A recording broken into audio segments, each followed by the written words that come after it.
GB முத்தெல்லாம் அப்படி தான் ஒதுக்கி வச்சுருப்பாங்க. இப்போ அவர்கிட்ட பணம் காசு சேர்ந்துட்டு இப்போ ஏற்றுப்பாங்க. சொந்த பந்த பணம் காசு சேர்ந்தா ஏற்றுக்க வேண்டியதானே. அவங்க மனைவியெல்லாம் ஒரு மாற்றுத்திறனாளி, எவ்வளோ அவமானப்பட்டிருப்பாங்க ஒரு இடத்துலையும். சரி உன் புருஷன் கோமாளி மாரி போய் இடத்துல பாய்ச்சல்லாம் சாப்பிட்டாரு. ஜெயிச்ச ஒரு ஜிபி முத்து தான் தெரியும் உங்களுக்கு, தோத்த 1000 ஜிபி முத்து நமக்கு தெரியும். இந்த இவங்களோட வாழ்வியெல்லாம் பார்ப்பா.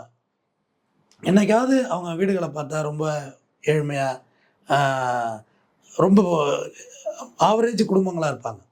இப்போ மாமியா மருமக பையன் இப்படி வீடியோ போடுறாங்க. ஃபேமிலியாகவே ஃபேமிலியாக ஆரம்பிச்சிட்டாங்க.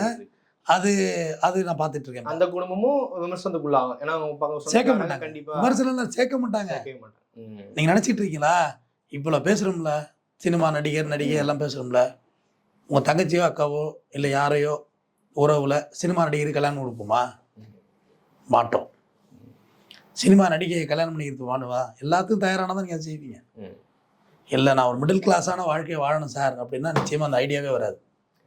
ஒரு ஆவரேஜ் வாழ்க்கை எனக்கு போதும், பெரிய ஃபேமிலி வேண்டாம், நான் பாழாமல் போக வேண்டாம், நடுலையாக இருந்த ஒரு வாழ்க்கை வந்து போயிடுறேன்னா கல்யாணம் பண்ணிக்க மாட்டாங்க. ஏன் இதே இண்டஸ்ட்ரி தானே அஜித் கல்யாணம் பண்ணிருக்காரு சாலினிங்க, ஏன் படத்தில் நடிக்க வைக்கிறது பிறகு என்ன அக்ரிமெண்ட் அது? அப்போ இது எவ்வளோ பிரச்சனை இருக்குன்னு அவங்களுக்கு தெரியுது. ஒரு நடிகையும் சொல்கிறேன், குடிஞ்சா அதுக்கு 1000 ஃபோட்டோ எடுத்தது வெளியாகுது, நிமிந்தா ரிலீஸ் ஆகுது, இது ஒரு உலகம் மாரியே சுற்றி வருது.